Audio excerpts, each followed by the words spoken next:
great pleasure to introduce our speaker today, and I should apologize, I'm not Faisal Asrabadi, and neither Michael Brosi, who is here. They're the ones who actually made this visit possible, and of course International Studies also has been co-sponsoring this event. Great pleasure is that our speaker, Professor Amin Saikal, who is Distinguished Professor of Political Science and Director of the Center for Arab and Islamic Studies, which includes Middle East and Central Asia at the Australian National University. Amin has been here now the fourth time, I think. So he's not a newcomer. He knows our campus. In fact, in 2014, he spent 2 months with us. He's part of this Pan-Asia Institute faculty exchange between ANU and IU. So Amin is well known internationally for all the good work he has done both on Iran, on Afghanistan, and writes also very broadly. He has been Rockefeller Foundation Fellow in International Relations and visiting fellow at Princeton University, Cambridge University, and also the Institute of Development Studies, University of Sussex, and also, of course, here at Indiana University. He has also been awardee of some very important titles at the Down Under. He is Australia's international studies consultant and guide, I would think, to the government of Australia. Unlike us here, stuck in the boondoggles, he is actually in Canberra. And Canberra is not a very large town, and government is right there, so he is conveniently located for good advice to a lot of things Australian. His latest book is Iran Rising, for which he actually came to Princeton University just last week. He was there. Princeton University Press has published that book, and it was the launching event plus a lot of other things. But Amin has also written Iran at the Crossroads, which came out in 2016, Zone of Crisis, Afghanistan, Pakistan, Iran, and Iraq in 2014, Modern Afghanistan, A History of Struggle and Survival in 2012, The Rise and Fall of the Shah of Iran, From Autocracy to Religious Rule, that was, I think, in 2009. And if I go on, I suppose there will be no time for him to speak. So the very last book that is going to come up will be this September, and this one is called Islam Beyond Borders, Ummah in World Politics. This one of the Cambridge University Press publication, and he's co-authored it with some of you, I'm sure, know James Piscatori, who is with him at Australian National University. So, I mean, John, thank you for being with us, and he will be speaking on something that is related to, of course, the new book that has come out. This one, Iran, the Islamic Regime's Resilience Under Pressure. I mean, John.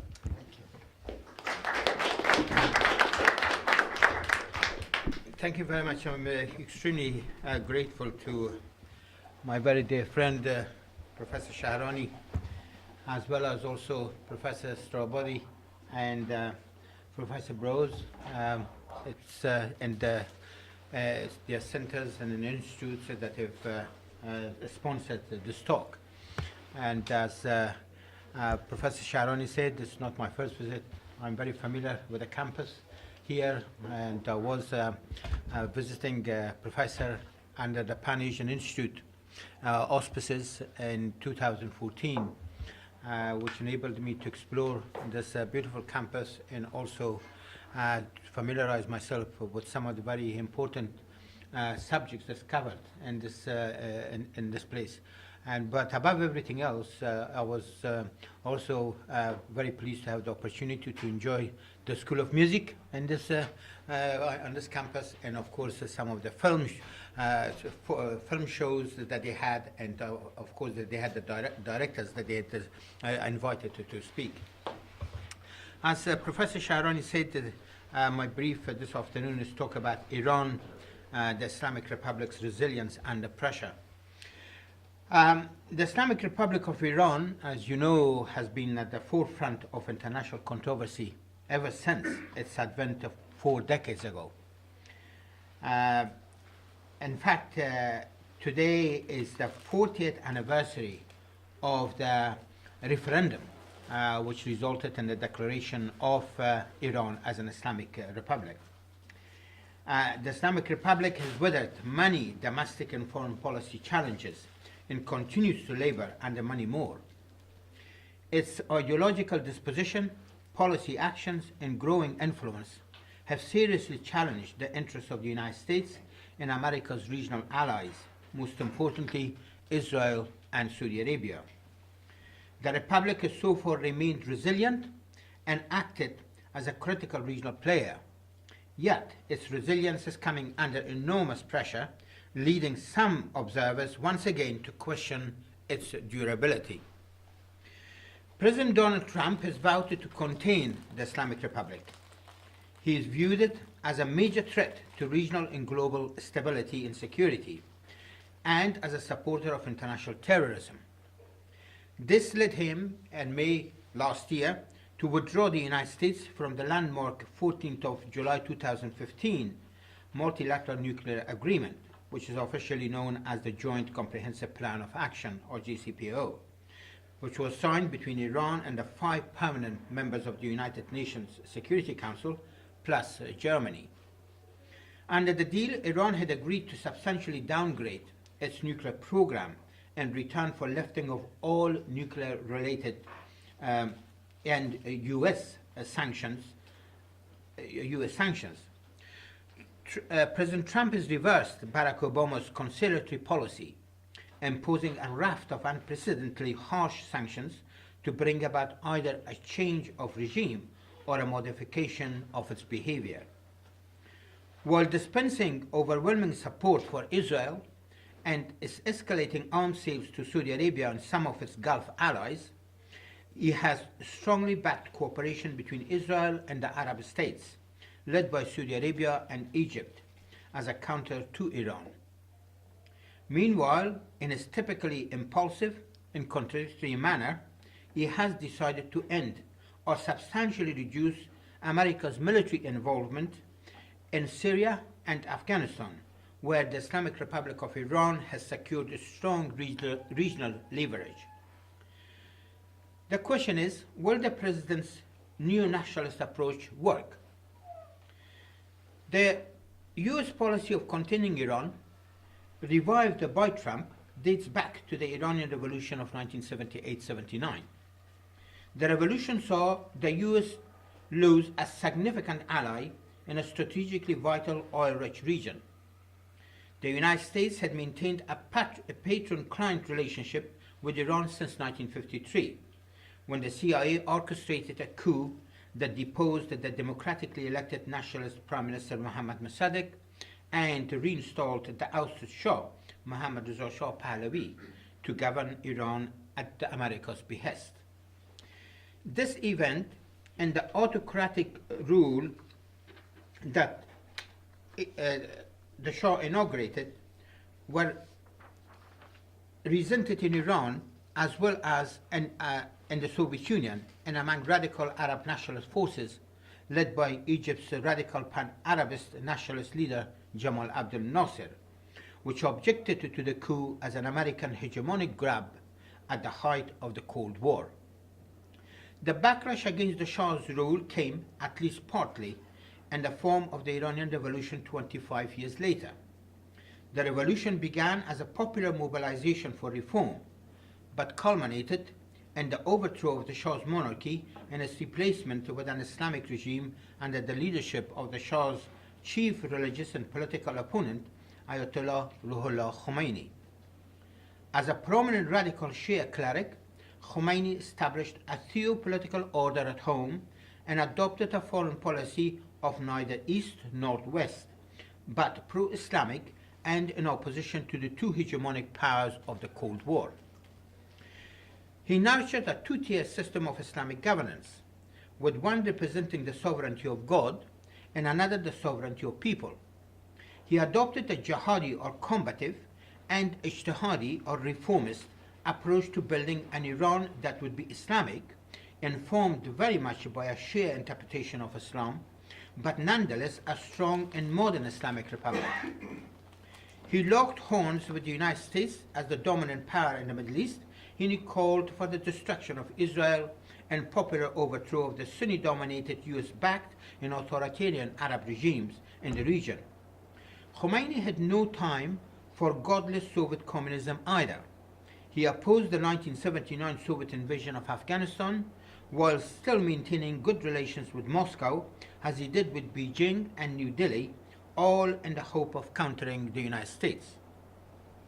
A tougher blow to US-Iranian relations came with the hostage crisis, when a group of pro-Khomeini militants overran the US embassy in Tehran on November 4 on the 4th of November 1979 and held 52 of the embassy's personnel hostage for 444 days.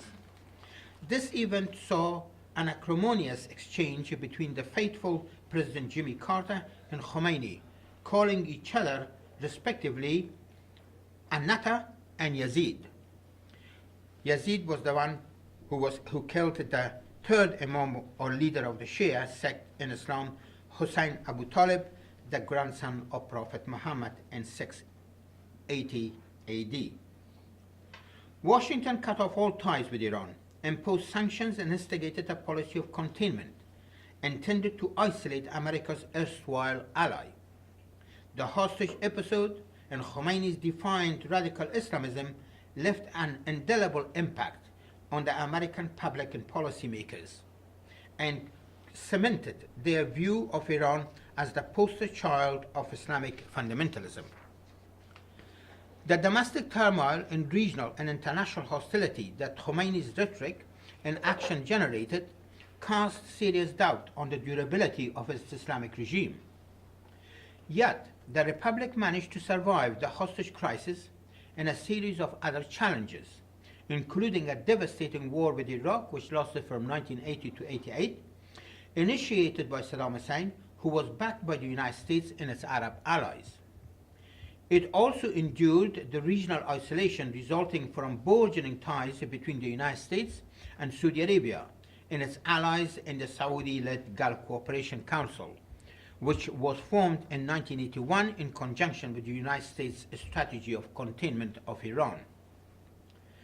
When Khomeini died in mid-1989, he left behind a jihadi-ijtihadi political paradigm that endowed the Islamic State with the capability to reinvent itself under changing circumstances and to deal effectively with any internal and external threats.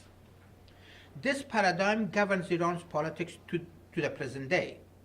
Under Khomeini's successor, Ayatollah Ali Khamenei, the regime has succeeded in expanding its soft and hard power capabilities, including forging a transnational network of sectarian and geopolitical supporters. Its allies include, at the national level, the Lebanese Shia Hezbollah, the Iraqi Shia militias, and the political actors, the Yemeni Houthis, affiliated sectarian groups in Afghanistan, and receptive Sunni Palestinian organizations. And at the national level, they include the Syrian regime. These forces form the pillars of Tehran's regional security architecture, which stretches from Afghanistan to Lebanon and is intended to deter any outside threat within an asymmetrical warfare strategy. The Islamic Republic has not been solely responsible for its expanding regional influence. It has, in large part, deftly exploited the opportunities that American strategic miscalculations have created. Tehran has reaped substantial benefits from the U.S. interventions in Afghanistan from 2001 and Iraq from 2003, which toppled two of Iran's hostile neighboring forces, the radical Sunni Islamic Taliban and the pan-Arab secularist regime of Saddam Hussein, respectively. America's subsequent failure to bring peace and stability to Afghanistan and Iraq created a vacuum that Iran has partly filled. The U.S. withdrawal from Iraq at the end of 2011 left behind a state ill-equipped to face the political and security challenges that the invasion had created. This, together with the Syrian turmoil, was a significant factor in the rise of the so-called Islamic State at the frontiers of Iraq and Syria from July 2014, which obliged the United States to redeploy its forces to combat the unprecedented terrorist threat. Its intervention, however, aided Iran by weakening a powerful force with a militantly anti-Shia, anti-Iranian stance. Without the US and allied military intervention, Iran and its Iraqi affiliates would have struggled to defeat the so-called Islamic State. Washington's inability or unwillingness to intervene in the Syrian conflict to depose Bashar al-Assad's rule has delivered a further victory to Iran. Iran's support of the Assad regime began shortly after the outbreak of anti-regime popular uprisings in 2011. But Iran faced the Assad regime faced a mounting task against the regime's opponents. While Tehran has built a strong defensive capability, it lacks the capacity to engage in large-scale military operations outside its borders. President Obama's back down from punishing Damascus over its alleged use of chemical weapons in 2013 provided Tehran with an opportunity to escalate its involvement in Syria. Yet, even without the fear of American retaliation, Tehran was ill-positioned to salvage the Assad regime alone. The costs of its Syrian adventure were becoming exorbitant, with support to the Assad regime amounting to $5 to $6 billion US dollars annually, in addition to hundreds of millions of dollars going to Hezbollah and its fighters every year. Meanwhile, Iran's elite Quds forces were sustaining increased casualties, despite Iran's deployment of many mercenaries from other Shia minorities in the region, especially from Afghanistan and Pakistan. Despite its historical distrust of Russia, Tehran thus welcomed Russia's dramatic escalation of its military operations in Syria from September 2015. Russia's overwhelming and indiscriminate use of air power saved Iran from a dead end in Syria. The Moscow-Tehran, Damascus-Hezbollah axis has been instrumental in defeating Islamic State, at least territorially, if not ideologically and operationally. President Trump has claimed victory against the Islamic State, but the real credit must go to Tehran and Moscow. Tehran is elated, as are Moscow and Hezbollah, by Trump's decision to withdraw the 2,000 American troops stationed in Syria sooner rather than later, which could also potentially signal the end of America's support for the anti-IS Syrian Kurdish People's Protection Units, or YPG. The withdrawal would be a public acknowledgement that the Moscow-Tehran-Damascus-Hezbollah axis is now firmly in control of Syria's future. The US can do little to reverse this reality. It also goes against Trump's, that's the withdrawal of troops, it also goes against Trump's professed determination to expel Iranian and Hezbollah fighters from Syria, although he has made no reference to the Russian presence, lending weight to the accusation that he is vulnerable to Moscow. This is all cold comfort for Israel, which views Iran as its main security threat, but pleasing for Turkey. President Tayyip Erdogan's dissatisfaction with Turkey's NATO allies, especially the United States, and his castigation of the YPG as a terrorist organization have injected new dynamism into the Russian-Iranian axis. Although opposed to the Assad regime, Ankara has leaned increasingly towards Moscow and Tehran, and sees in this alliance an opportunity to crush the YPG as a potential threat to Turkey. Erdogan, whose relations with Israel are also strained, has not really taken on board Trump's ultimatum either to protect the Syrian Kurds or face economic devastation. This has further soured relations between the two NATO allies. Of course, the situation may change should President Erdogan lose the current local elections or mayor elections in Turkey. President Trump reportedly also wants to reduce America's troop deployment in Afghanistan, seeing no value in fighting a never-ending and unwinnable war. The United States and its allies have been battling in Afghanistan for more than 17 years, with little or no success in bringing stability and security to the country, let alone achieving the democratic transformation that the Bush administration had initially promised to the Afghan people to deliver. The U.S. partner on the ground, that is the Afghan government, remains weak, divided, and dysfunctional, and permeated by corruption and malpractices. Meanwhile, their hardline Islamist opponents, led by the Taliban, have maintained a robust insurgency.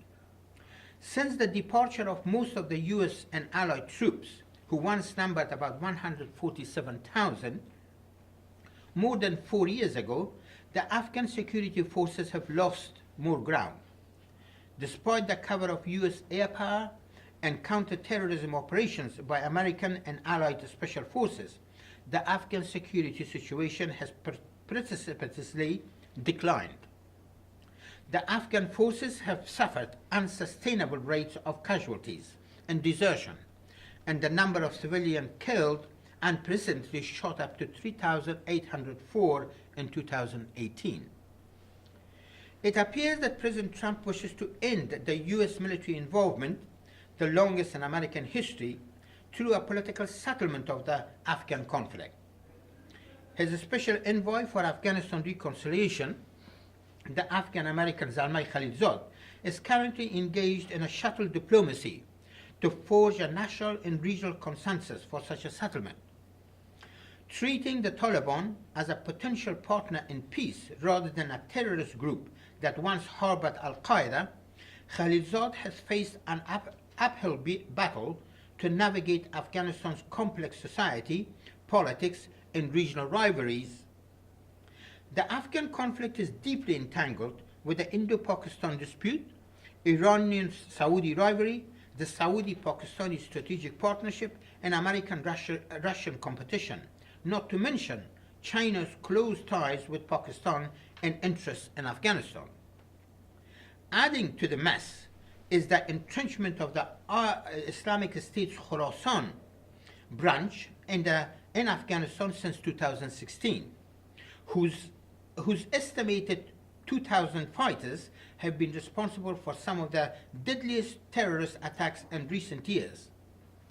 Khalilzad has reported progress in his talks with the Taliban, without the inclusion of the Afghan National Unity Government, which the Taliban has rejected as a puppet.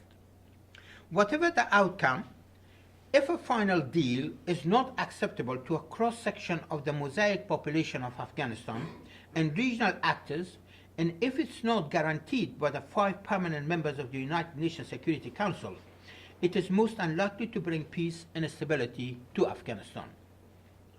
Pakistan's close ties with the Taliban have made it a critical player in Afghanistan, where it has sought to prevent India and Iran from gaining the upper hand. However, this has not prevented Iran from carving out a crucial niche of influence in the country for itself. It has forged extensive cross-border economic, trade, and cultural ties with Western Afghanistan, segments of Afghanistan's 15 to 20% Shia minority, and a number of strong men in Afghan politics. Tehran has been one of the largest funders of Afghanistan's reconstruction, financing a large number of projects, including at least 3 pro-Iranian television stations. Today, Iran is Afghanistan's largest trading partner. Tehran has also lately opened a direct dialogue with the Taliban, which it expects to emerge as a key player in Afghan politics. In this, it shares a common objective with Moscow, which has also hosted several regional conferences on Afghanistan.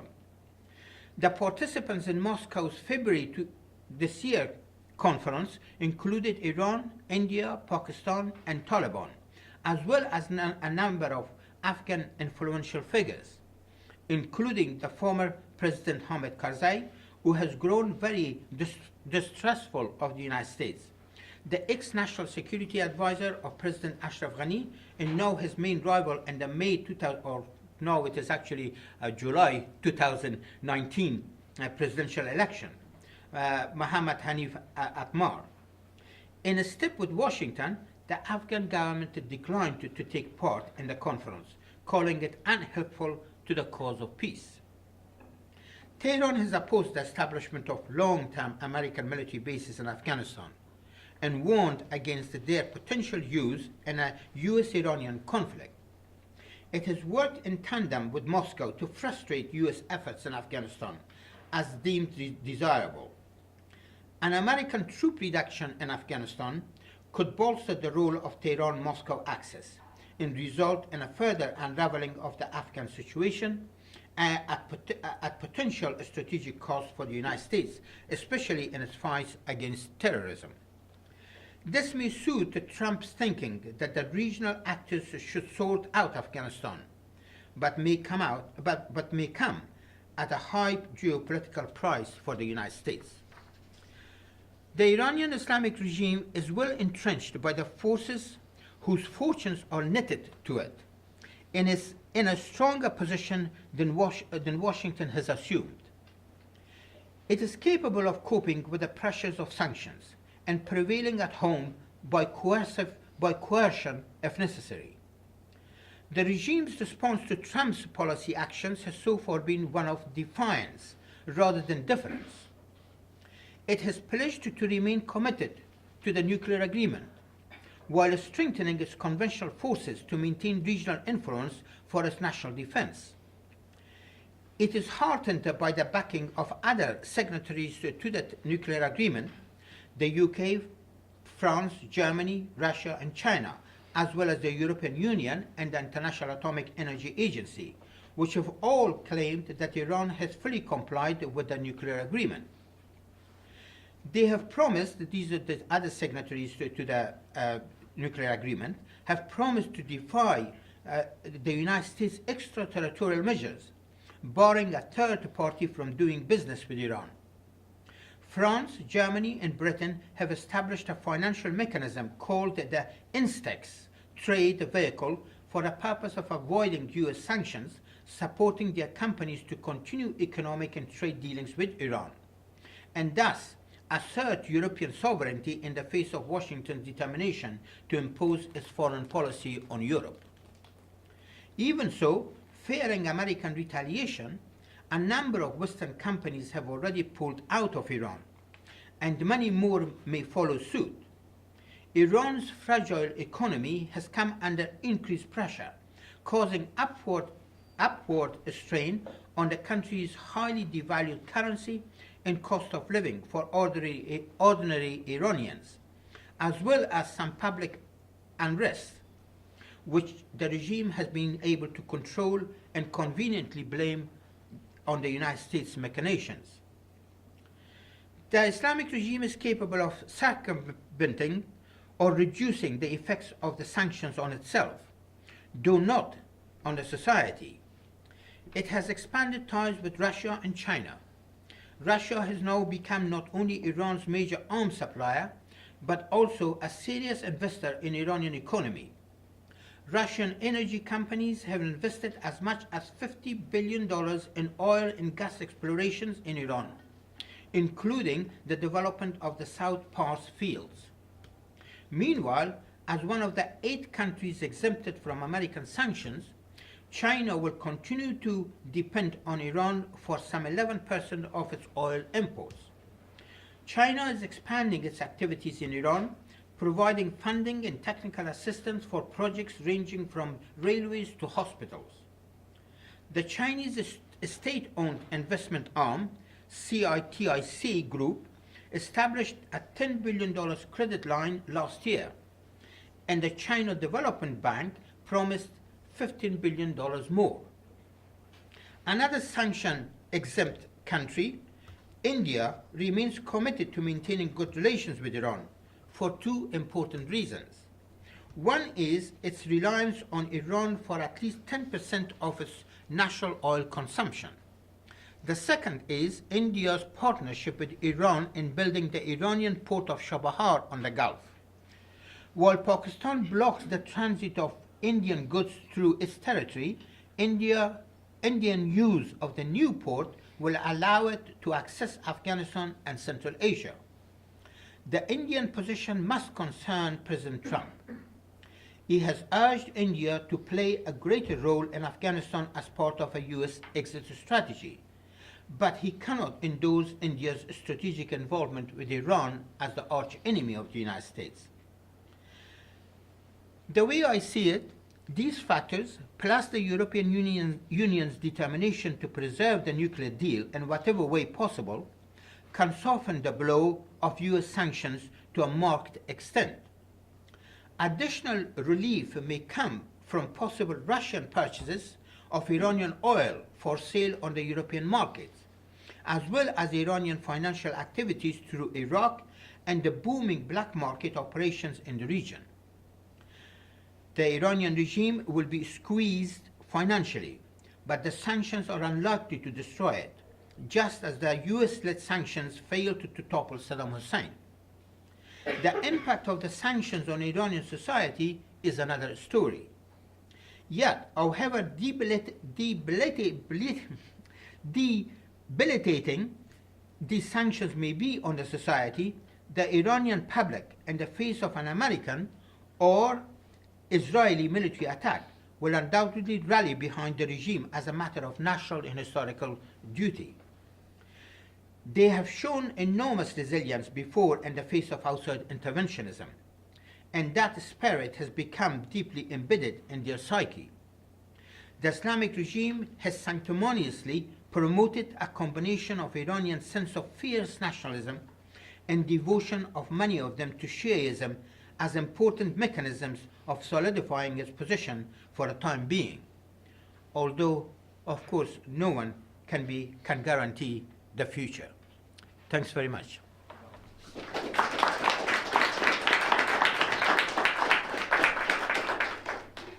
comments and questions? I'm sure Amin will be happy to speak. So obviously you talked about Salman Khalilzad's leading effort in bringing a political solution to Afghan war. In Iran is obviously not part of it. What do you see for Iran? Well, Salman Khalilzad has done everything possible to avoid consulting Iran. And of course, that's part of the Trump's policy towards Iran. As a result, Tehran has joined forces with Moscow to do whatever possible in order to protect their interests in Afghanistan. And both Tehran and Moscow have open dialogue with elements of the Taliban. That's not to say that the Taliban have come on board with them altogether. But it is important that the Taliban participated in the Moscow conference. And of course, they were really hailed by the Russian foreign minister. And Iran was also a participant in that conference. So Iran, as long as Salman Khalilzad continues to exclude Iran, and as long as the United States continue to lambast Iran, at the same time they cannot really claim that Iran should play a constructive role in Afghanistan in order to facilitate an American exit strategy. So you can expect Iran and Russia to do whatever they can in order to make sure that actually the United States does not achieve a victory in Afghanistan. And as a result, I think the Iranian role, and for that matter the Russian role in Afghanistan, is somewhat very much underestimated by the Trump administration. And I think the only way that you can bring peace and stability to Afghanistan, not only to persuade a cross-section of the Afghan population to come on board, but also you need to have the support of the regional actors. And Iran is one of the critical actors in Afghanistan. And as long as Iran is really excluded, it's going to be very difficult for any political settlement to be very enduring, or at least bring about enduring peace and stability to Afghanistan. Yes? Yesterday, the Arab summit in Tunis issued a declaration that is high highly critical of the U.S. policy regarding Israel, the Palestinian, the Golan Heights. As far as Iran is concerned, it was subdued in its criticism of Iranian so-called interference, stating that our, namely the Arab relation with Iran should be solidified. Now with that in mind, what weight do you give to the Arab relation with Iran in terms of political terms or economic or other ways? Well, I mean, as you know, the relations between Iran and Arab countries are very, very strained, I mean, at the moment. And of course, there is closer cooperation, at least behind the scenes cooperation, between Arab countries and Israel as part of an anti-Iranian strategy. The Arab Summit has issued a condemnation of President Trump's decision to give the Golan Heights as a gift to Prime Minister Benjamin Netanyahu. But this, to me, appears to be more on the surface. Deep down, I think they have a common interest with Israel against Iran.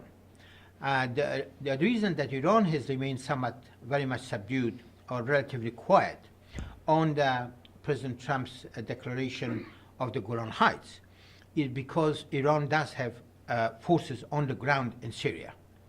And Iran does not really want to provoke a conflict with Israel. But that's not to say that Iran would not take on Israel if such a conflict is imposed on the Iranians. But at this stage, I do not really expect an Israeli-Iranian war to take place. Simply because that both sides know that if there is a war, each side is most likely to suffer a great deal. And they both can inflict heavy costs for each other. Iran has developed a war strategy which is primarily geared towards making any attack on its on Iran for its perpetrator very costly. That is the whole Iranian strategy, and for that reason, despite the fact that sometimes the rhetorics between Tehran and Jerusalem get very, very high against one another, I don't necessarily expect that there is going to be a military confrontation. There is a sort of an understanding between Tehran and Jerusalem on this issue. And in some ways, they are mirror image of one another. And as a result of that, I do not really expect that there is going to be an Israeli-Iranian conflict. And the Iranians are going to lay low in Syria, but they will make sure that they maintain their Quds forces on the ground and continue in cooperation with the Russians, and also to make sure that they have secured this direct route that now they have to the Mediterranean, which is very important. And that's why the Israelis are very much concerned about the Iranian presence in Syria. Yes. First of all, Will come up. so I have two questions. The first question is, are there any alternative strategies, or may I say like under-the-table strategies, where Iran can maintain economic relations with Europe without, going through America? And then the other question is, how is the Iranian foreign policy, like the dynamics of the Iranian foreign policy, where does it come from? Is it from the president, from Khamenei, from the Revolutionary Guard? And so with the, let's say, in 10 years or so, with the death of Khamenei, is there a new leader being prepared? Is there supposed to be like a new era for Iran? Or And so, like, yeah, this. I think Iran will do everything possible to maintain, not only to maintain its commitment to the nuclear agreement, but to shore up its relations with the European powers. I mean, to do that. And of course, the European powers want to really retain their sovereignty. They don't want to give in to pressures from Washington in terms of their sovereignty being violated by Washington imposing on them. I mean, that's why, I mean, the 3 European signatories of the nuclear agreement, that is Britain, France, and Germany, have remained very defiant. And they have set up a special funds in order to support business dealings with Iran, you know, through whichever of their companies. But of course, the big companies have already pulled out. For example, the French Total company, which had promised to make a $5 billion investment and developing Iranian gas fields and so on, in the south parts and all that, they've pulled out already. And because of the dealings that they have with the United States, and of course, they will be very costly for them. And probably a number of other companies may also withdraw from Iran, I mean Western companies. But at the same time, I think the European governments are very much determined to maintain the trade relations with Iran. And if this special funds that they've set up, and if that really works, in order to bring Iran a degree of financial and business benefits, and of course what Iran really needs very badly is 2 things. One is foreign investment, and the other is high technology. The Iranian oil industry hasn't been overhauled for 40 years. It needs to be overhauled very badly because that is a major source of income for the government, and for that matter also perhaps, you know, for the society. So I think if Iranians are convinced, the Iranian government, that yes, this European approach would really work, they may not really get as much benefit from the agreement as if the United States would have stayed in it, and the sanctions would have been lifted. But nonetheless, Iran is in a position to make up whatever shortfall results from this new development. Tehran will do everything possible to make up for that by expanding its trade with China, with India, and of course with Russia. I mean, they would try to do that.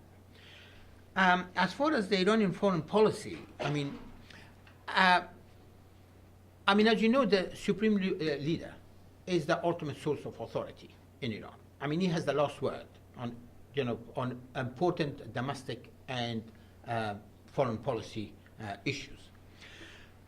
But then there are 2 channels that feed information to the house of the Rahbar, or the house of the leader. One is what's called the Organization of Islamic Relations, which is not very well known, but it operates directly under the leadership of the Supreme Leader and is funded from the office of the Supreme Leader. They operate very much parallel to the Ministry of Foreign Affairs under Jawad Zarif. And they have got their representatives in many countries.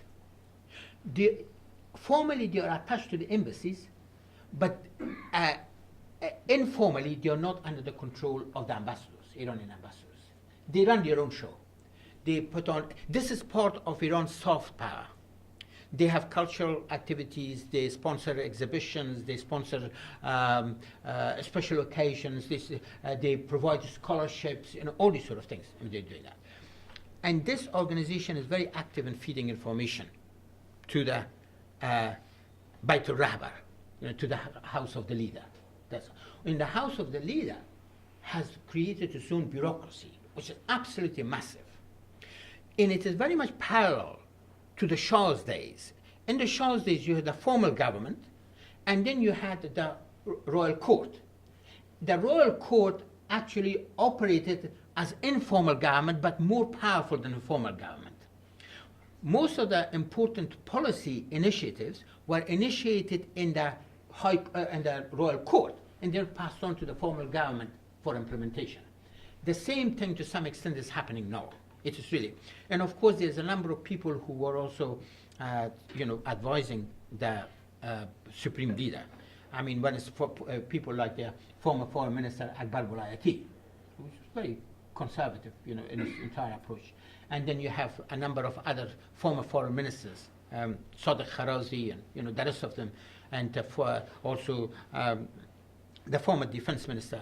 And they're all very shrewd and very capable and providing the sort of advice that the supreme leader needs. That's not to say that the supreme leader does not really make his own decision, but nonetheless. But of course, also the supreme leader is very conscious of the Sepah, the Revolutionary Guard, the Besiege, and all these the intelligence services, an array of intelligence services. It's the supreme leader that appoints the heads of the armed forces.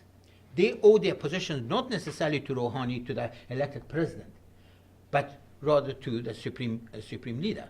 So you will, from time to time, also have to really watch them, and seek their views. What are their views and what they really think?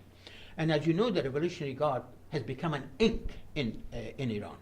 It has extended its tentacles to all areas of life in Iran. Not just the military, but also the political and the social and cultural life of Iran. I mean, now you go to Iran, you will see all these think tanks which have been established by the Revolutionary Guard, and they basically provide analysis, strategic analysis, and other types of analysis, and so on for the Revolutionary Guard.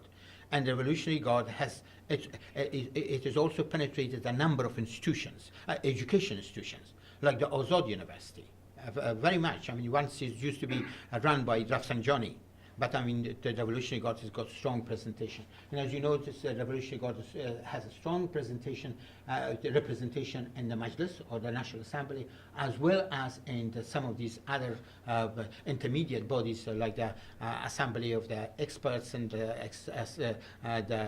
Expediency Committee, the Expediency Council, and the Council of Guardians. I mean, these are the three important intermediate bodies, which is sort of very much similar to the Soviet system. In the Soviet system, you had the Communist Party of the Soviet Union, and then it had a smaller body called the Central Committee of the Communist Party. And the Central Committee, which was only composed of 100 people, then elected the chair of the Central Committee. And the chair of the Central Committee had a lot of power in terms of selecting the members of the Politburo. And then on the other side, you had the Supreme Soviet, which is sort of an equivalent of parliament, but very powerless altogether, because all the power concentrated actually in the Politburo, in the Politburo and two other bodies. One was the Secretariat of the Communist Party, which was controlled the Central Committee and the Communist Party, and then the other side, the Council of Ministers, which is the equivalent of the cabinet, right? So the same sort of thing, if you look at the Council of Guardians, the Council of Expediency, and the Assembly of Experts, they are the intermediate bodies, which is sort of, they have got a lot of power, so in other words, the Iranian system has got a lot of checks and balances, a lot more than perhaps one could really expect. And that's why it's also very impossible to, if there is any initiatives to overthrow the system, it's not really going to be easy. The way the whole thing has been really set up. Another body which feeds information to the supreme leader, particularly in foreign policy issue, of course, is the foreign ministry. But as you know, from time to time, the foreign ministry is quite really marginalized. I mean, and also you've heard that Zarif recently submitted his resignation because he was really excluded from an important meeting with the Bashar al-Assad. I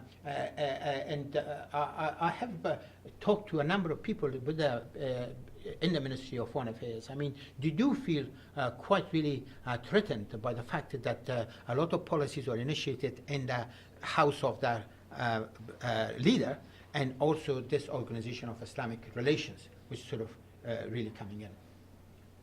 Does that answer you? Yeah, perfectly. Sorry. May I please ask you to sign up with your emails and so forth if you're interested in attending future meetings and so forth, and pass them around.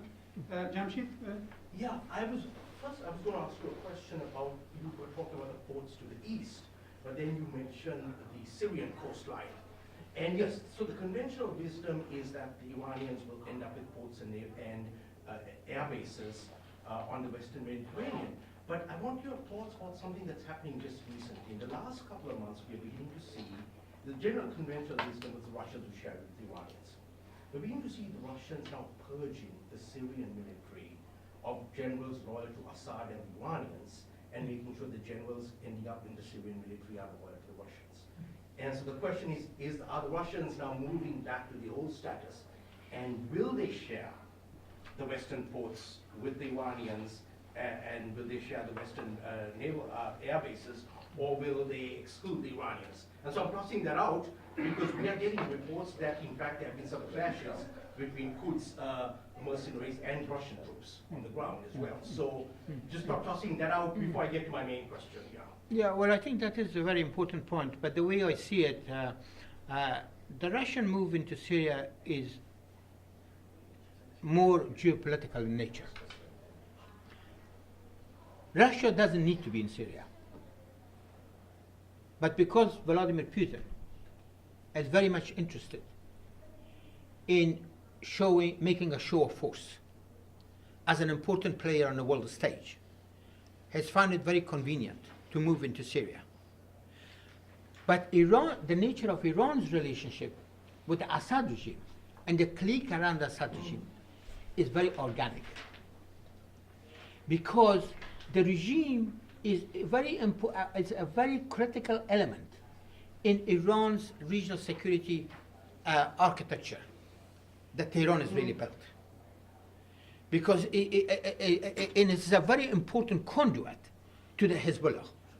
And as a result of that, this is not to say that there's not going to be some difficult times in the relations between Tehran and Moscow as far as their involvement in Syria is concerned, yes. But Moscow also knows that Iranians have penetrated Syria, not only at the military level, but also at the political and social level. That's what's really important. So the Russians may have the forces, but the Iranians have got the social and cultural leverage in Syria. And the Assad regime knows that. And that's why, Assad made this trip to Tehran, basically to pay homage, to the Syria. But then on the other hand, you've got the Hezbollah. And Hezbollah still has a strong presence. It continues to have a strong presence. And Hezbollah is an Iranian protege force, altogether. Yeah, I was bringing it up because we're beginning to see these trends. But the other question I wanted to ask you had to do with like the eastern ports. So as you were talking, you were talking about the Chinese presence, essentially the Beijing string of pearls. But now the Americans have pulled a move as well. The most important, perhaps the deepest port, is not in the Gulf or on the north side. It is down Dugam in Oman, which is a very large, newly constructed port facility. And the Americans have just signed an agreement with the Omanis for the U.S. Navy to use it, which puts the U.S. in warm waters, so it's a better port than anything Qatar or Bahrain can offer. But they can also now cut the Gulf off from that. So I'm just curious how you think that's going to change the equation. Also shifts, Oman so far has been neutral. And now with this agreement, the U.S. is moving. So if you think the U.S. is in Socotra, in Diego Garcia, now they're moving into Dugam, and Dugam has the facility to essentially maintain the entirety of CENTCOM. No, that does bring about an important shift and a geostrategic settings of the region. There's no question about that. What has really happened? I mean, there are so many fault lines in the Gulf. We know about the sectarian differences between the Shias and the Sunnis and rivalry between Saudi Arabia and Iran and all those sort of things. On the top of all these fault lines, another fault line has come up, which is far more difficult to address in medium to long run. And that is the division of the Gulf between the north and the south. The north is very much under the sway of Iranians and the Russians. And the south is very much under the influence of United States and its allies. And as you know, the Omanis historically maintained good relations with Iran because they're very close to Iran. But lately, we also know that Omanis, Sultan Qaboos was quite really willing to receive Benjamin Netanyahu on an important visit, which is it was totally unexpected. That will not really go down well in Tehran at all. And of course, the Iranians would be terribly concerned about the American construction of this important port in Oman, and you will see it as a forward base against Iran. And so what the Iranians have really done, Iran feels besieged, or the regime feels very much besieged, because by the Americans, because they put a sort of what you may call it, a circle of containment around Iran. They've got forces in Afghanistan, they've got bases in Central Asia, or at least in some of the Central Asian states. They've got their forces in the Gulf, and now they've really moved in a big way into Oman. So what the Iranian response has been to basically repeat this American strategy against Israel, to put a ring around Israel. So it's got Hezbollah in the north, sitting on the neck of Israel, with some people claim 120,000 missiles. I think it's very exaggerated. I doubt seriously that they've got that many missiles, but they have substantial number of missiles that even if 1/3 of them get through in a conflict, that would be devastating for Israel. And then they've also got the Syrian regime there. They've got their forces, the forces in Syria, and they are also collaborating or cooperating with Hamas, or at least certain factions within Hamas. And then beyond that, of course, they're supporting the Houthis in Yemen. So they are basically they are repeating the American strategy against Iran in terms of their overall position regarding Israel. And that's how the Iranians feel that they need to maintain this regional security architecture, as costly as may be, but it is important as a means of deterring both Israel and the United States to engage in a major conflict with Iran.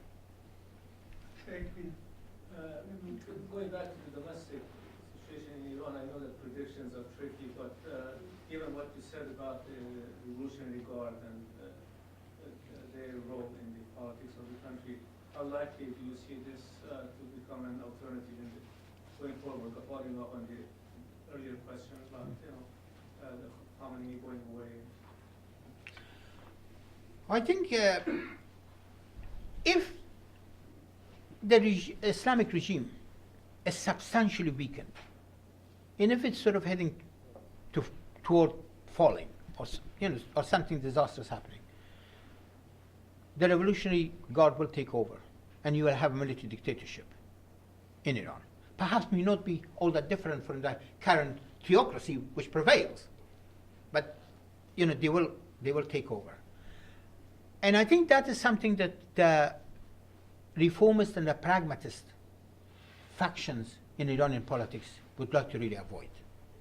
They don't want to, because at least these regular elections, presidential and parliamentary elections, provide them with an opportunity to be able to come to power in terms of taking over presidency and the National Assembly and so on, or have a strong president of the National Assembly, to bring about a degree of domestic reforms and foreign policy changes, which makes Iran more palatable in the world politics, more politics.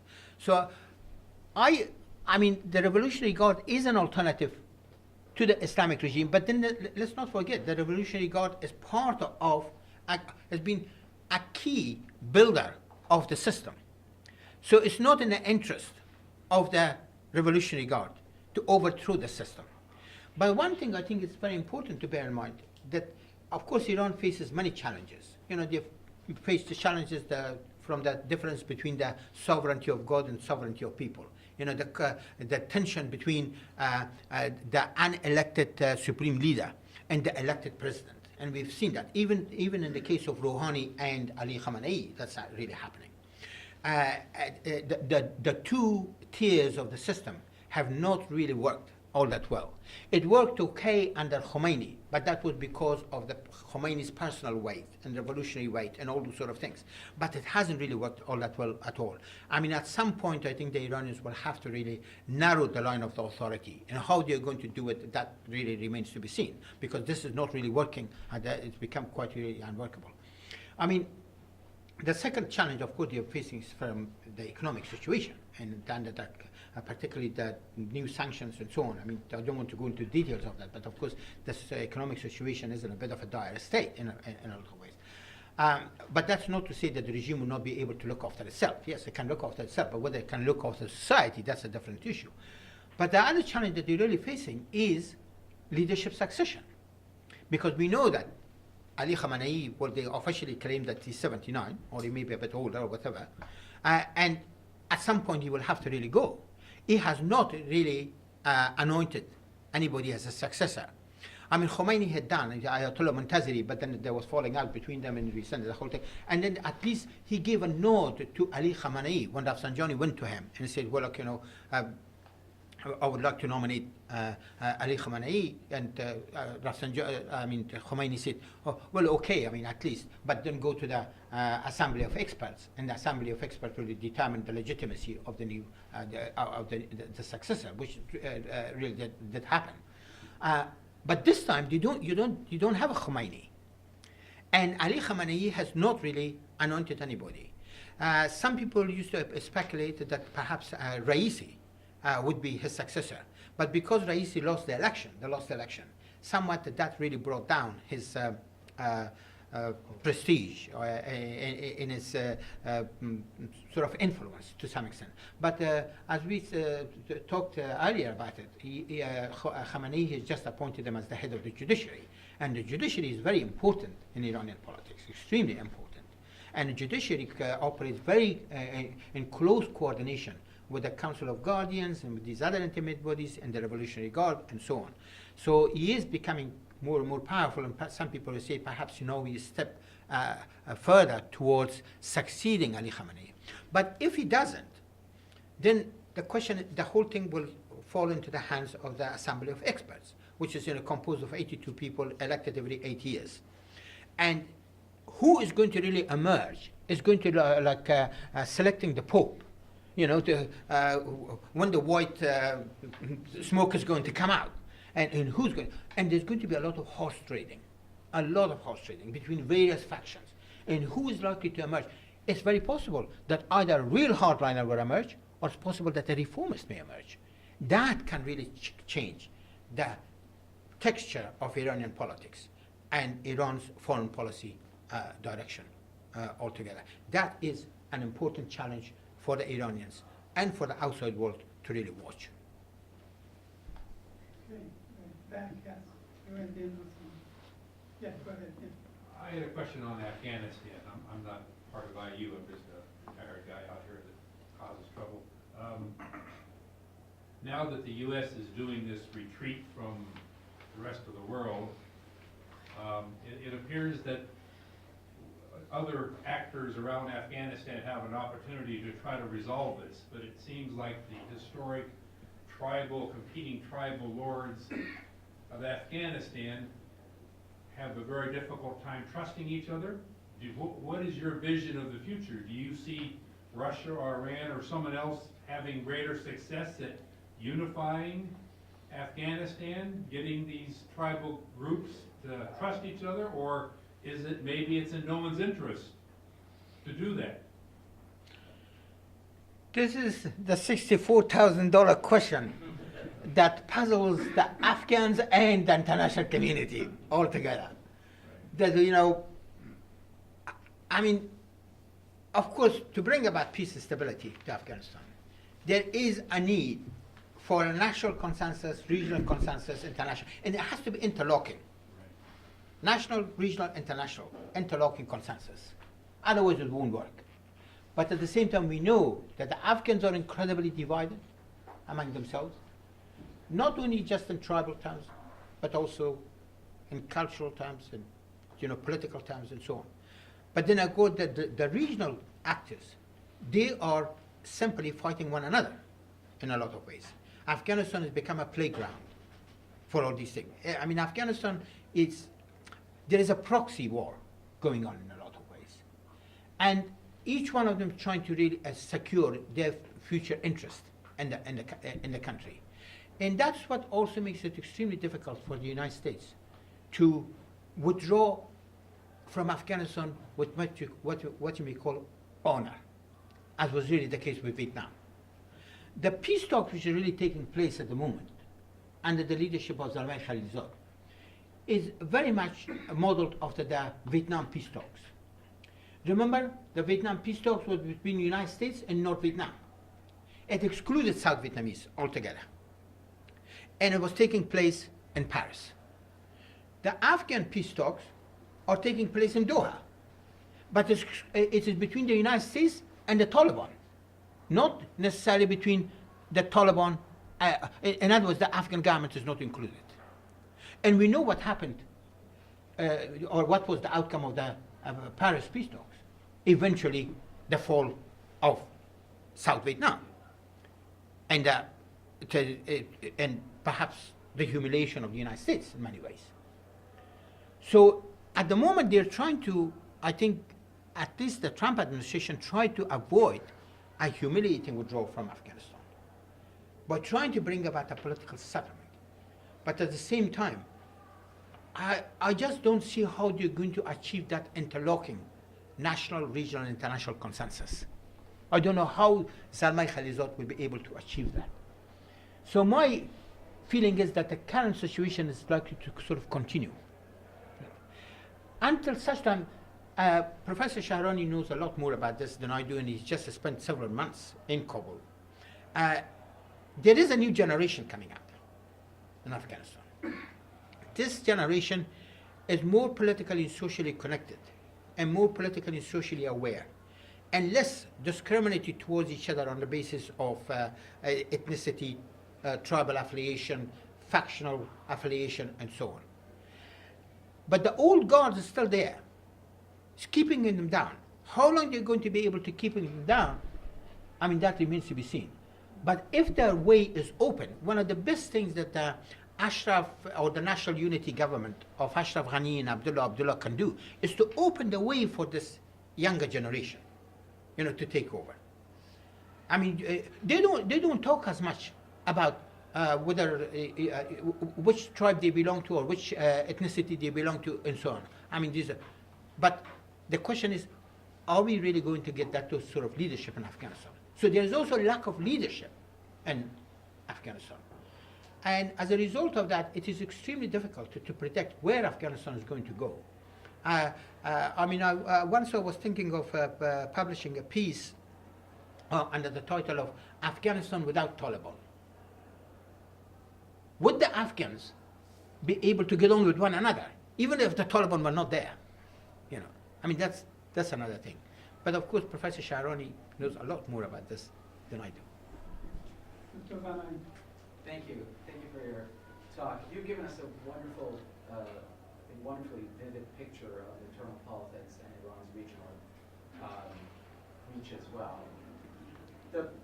My first conclusion is, and this from a standpoint of observer, but also listening to you, that Iran really doesn't have a unitary government. And I don't mean this in terms of it has multiple factions. I mean, any country with politics has factions in it. But a unitary authority as the government. The foreign policy, especially regional policy of Iran, seems to have been exclusively run by the Sabah. The latest resignation for Fafel over Zarif demonstrates that really well.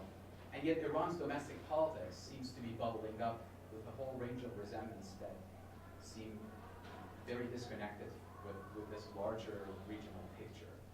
I wonder what risks do you see this new geopolitical position in which Iran has found itself, and it has exploited, reading your conclusions correctly, brilliantly, contra American debacles on the other side.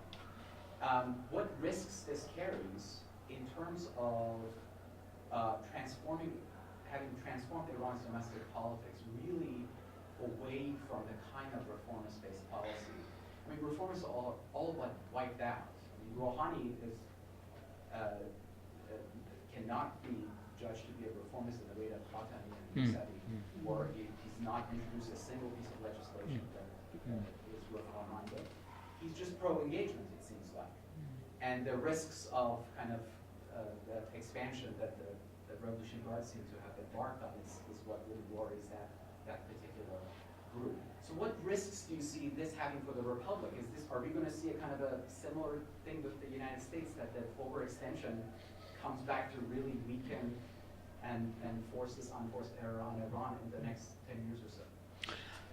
I mean, you're absolutely right. The Iranian system is very bifurcated, and that is reflected in all other areas of activities, even within the armed forces, within the security forces. I mean, this two-tier system of governance, you know, one claiming legitimacy from God, and the other one claiming legitimacy from the people. And of course, the one which is claiming legitimacy from God overrides the ones who claim legitimacy from the people. I mean, that has permeated the whole system and is affected also, is reflected in Iranian foreign policy. But at the same time, a post-revolutionary generation is coming up.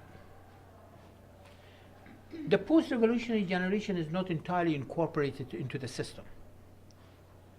Some elements of them have been, but also there is quite a number of those which are outside.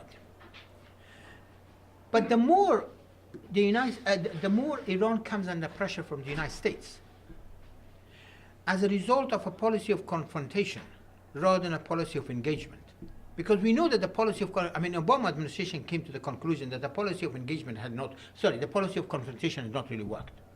So it's about time to engage Iran. If we engage Iran, we might be able to have some influence in terms of helping those elements within the Iranian politics who actually would like to really give a more moderate direction to the development of Iranian domestic and foreign policy behavior. So, but the more Iran comes under American pressure as a result of these sanctions, try to isolate the regime and all those sort of things, the more actually it plays into the hands of the hardliners in Iranian politics. This is what's really happening. And that's why Rouhani is very subdued. And so is the people around Rouhani and his supporters. And some of the supporters even lost confidence in Rouhani, just as they lost confidence in Khatami.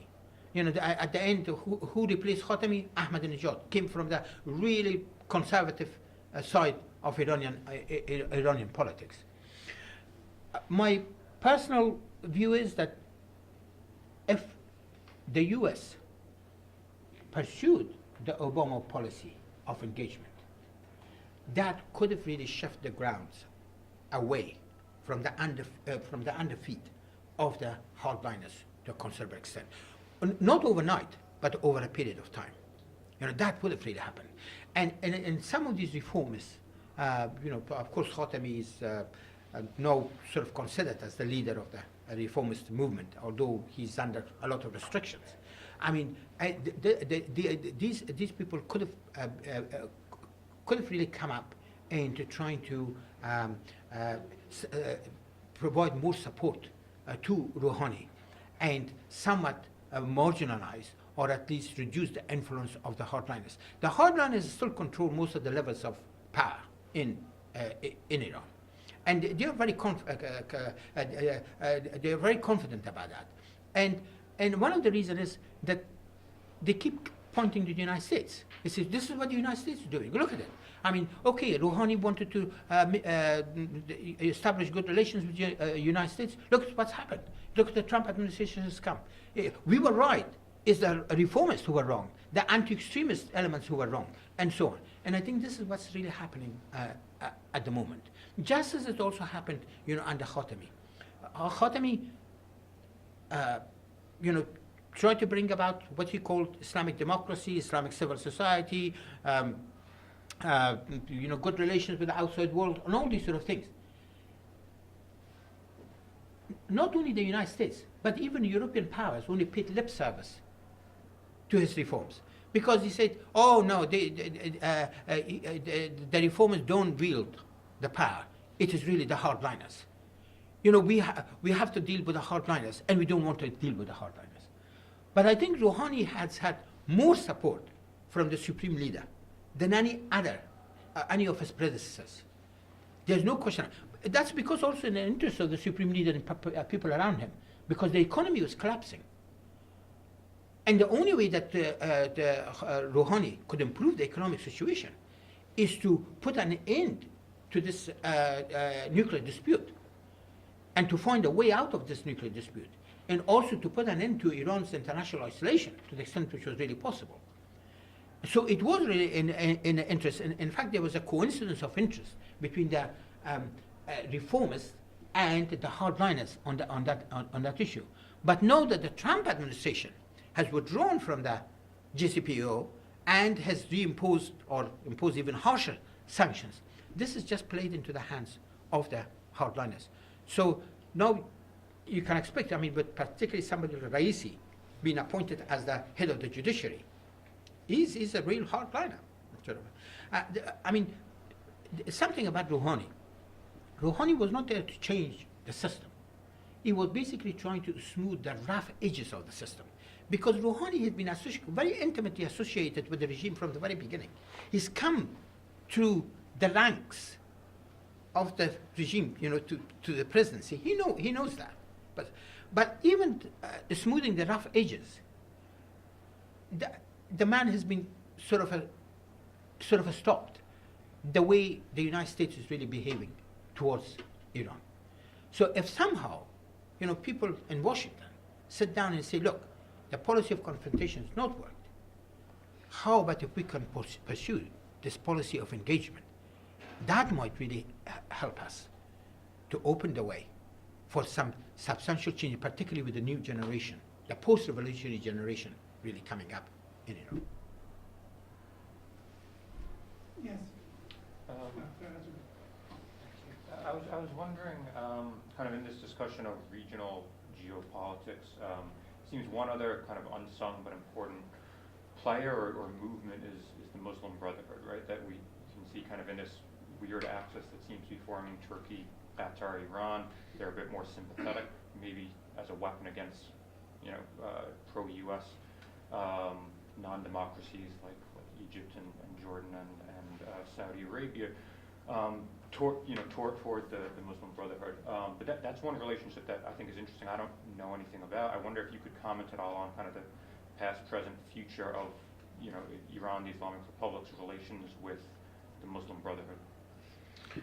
Well, initially when Morsi's government came to power in Egypt, the Muslim Brotherhood, of course the Iranians were elated by that. They supported it. In fact, they said this is an extension. They called it Arab Spring an extension of the Iranian Revolution. Of course, that was not really the case, but they capitalized on that, very, very quickly. And of course, they also welcomed Morsi. Morsi came and participated in a non-aligned summit in Tehran. But of course, Morsi was very clever, because when he got up, he didn't mention just Ali as a fourth caliph. He also mentioned that 3 other caliphs, and made it absolutely clear that he was actually a leader of a Sunni movement, not necessarily a Shia movement. But the Iranians stomached that. The Iranians swallowed it. They said, yeah, okay, fine, no problem. Because as this was, from their point of view, an Islamic government had come to power in Egypt. But of course, what the Iranian leadership underestimated is the forces of establishment in Egypt and in the region, in the Arab world, would really go against the government of Muslim Brotherhood. Morsi's government. As you know, that Saudi Arabia and its allies coalesced very rapidly in order to encourage the Egyptian military under General Sisi. Of course, there was also public dissatisfaction with the Muslim Brotherhood. But then again, Muslim Brotherhood, they came to power without any experience in governance at all. It's like the People's Democratic Party of Afghanistan that came to power. They was totally had no historical legitimacy, no experience in governance, and not necessarily trained manpower in order to run a country, and possibly a complex country. The same was really true in the case of Egypt. And so the Saudis led a counter-revolution to the Arab Spring, and that resulted in General Sisi overthrowing Muslim Brotherhood government and so on. And then, of course, other allies of Saudi Arabia, United Arab Emirates, Kuwait, and they all moved very rapidly against anybody associated with the Muslim Brotherhood. Now, the word, if I could just say that, political Islam is a dirty word in the Arab world, in the Gulf, and Egypt. Anything to do, because it really, Morsi's government came to power through a general election, whereas all the other governments in the Gulf, they've come to power on a hereditary basis. An elected government automatically undermines the legitimacy of the ones to come to power without public mandate. Yes. So that's why they were really against it. So, and as a result of that, no, you can't utter the word Muslim Brotherhood in a number of Arab states in the Gulf. I mean, and for that matter, of course, they've isolated Qatar. One of the reasons they've isolated Qatar, because Qatar supported the Muslim Brotherhood, as Turkey did, and so on. And now to say anything against Qatar, to say anything in favor of Qatar in UAE, you risk 15 years imprisonment. So the Iranians actually misjudged the Iranian leadership. They as soon as the Muslim Brotherhood came to power, they said, "Oh, we found a real Islamist ally. That's really great." But that was not. And also, they didn't realize that. Look, the Arab world is a Sunni-dominated world. Egypt is a Sunni-dominated country, and so on. Morsi came to power as the head of a Sunni movement, social movement, and political movement. Not in this, and with no affiliation to Shia Islam and so on. And he did, and as a result of that, I think the Iranians paid quite a high price for that misjudgment at the very beginning. Yeah. One last question. I would like to push a bit, if I may, and first let me preface by an apology for coming in late. As I mentioned to you before the lecture, I had a seminar I was teaching, which is why I didn't. I wanted to push back on the notion of the importance of the sort of have you elaborate a bit on the importance of sort of Egypt being a Sunni state as opposed to Shia Iran? I wonder if that's really the divide here. I mean, remember there's a time when Iran is supporting Hamas, for instance, in Gaza. There seems to be some, I don't know if they're getting back together again, but at some point they split up. Maybe they're back together now or not, I don't know. But I'm also recalling that the Iranian Revolution in 1979 came in the name of Islam. It didn't come in the name of Shi'ism as such. This is what scared the Gulf states in '79. Was that it came as a Muslim Islamic political movement, not as a Shia political movement. I think the Iran-Iraq war helped to sort of transition it more into more of a publicly, in its public rhetoric, into a Shia movement. So it would have been very congenial to Iran to work with an Islamist government in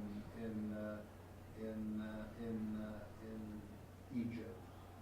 Is the sectarian difference what made the difference between Iran and Egypt, or is it the internal politics of dissatisfaction, perhaps stoked, as you've pointed out, by the Gulf states, including Saudi Arabia, in encouraging the army to make another coup? I mean, Professor Strabani, as you know, Iranian Revolution started as an anti-Shah revolution. It was basically it was a sort of a reformist movement that started. And of course it was a coalition of many, groups and factions and so on. But it was really Khomeini that turned it into an Islamic revolution. It only subsequently was declared as an Islamic revolution. But it started basically as an anti-Shah revolution. That's what it was. You know, basically we wanted to transform Iran into a constitutional monarchy. That's what it was all about, you know, at the beginning. And they had done it at the beginning of the century, they failed, and they had done it in the middle of the century, they had failed, and this was the third attempt, you know, that they made. But of course, the leadership of the revolution was captured by middle of 1978 by the Rouhaniyat. And who was the head of the Rouhaniyat? Was, of course, Ayatollah Khomeini. He became the poster boy of the revolution in many ways and turned it into the Islamic Revolution. I think, yes, the Iranians, the Iranians are very pragmatists as well. I mean, these people who are in power, on the one hand, yes, you're ideological, on the other hand, you're also pragmatic when it comes to the survival of the regime and how to really protect the regime and so on. They would have really worked with a Sunni-dominated government. But my point is that the Muslim Brotherhood came into existence as a Sunni reformist movement. It came as a Sunni reformist movement.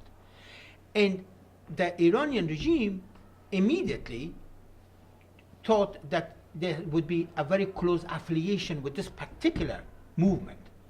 But this was a movement which basically undermined the legitimacy of the monarchies, and particularly the Saudi monarchy and so on.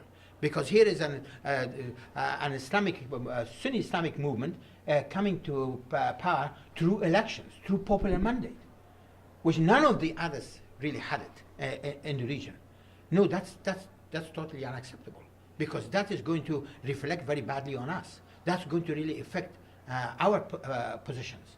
And the result was, no, we have got to really stop it as its tracks. And of course, once the Morsi's government was overthrown, Iran was in a very weak position, could not really do much at all about it. But in the case of Hamas, it's a different sort of story. And as I was explaining earlier on, Iran does provide some support to certain factions of Hamas, but that's part of Iran's policy of encircling Israel, just the way that the United States encircling Iran. That's the whole thing. But of course, the amount of support that Iran can provide to Hamas can be very, very limited. I mean, Israel is very vigilant, very watchful of the situation. Not much arms can really easily go through to Gaza. I mean, Gaza is under blockade, as you know, and all those sort of things. But at least in terms of political support, yes, in the terms of Tehran's rhetoric, yes, I mean, Tehran is recognized as one of the biggest supporters of Hamas. But more at the level of rhetoric rather than material assistance. Thank you very, very much, Professor Saikal.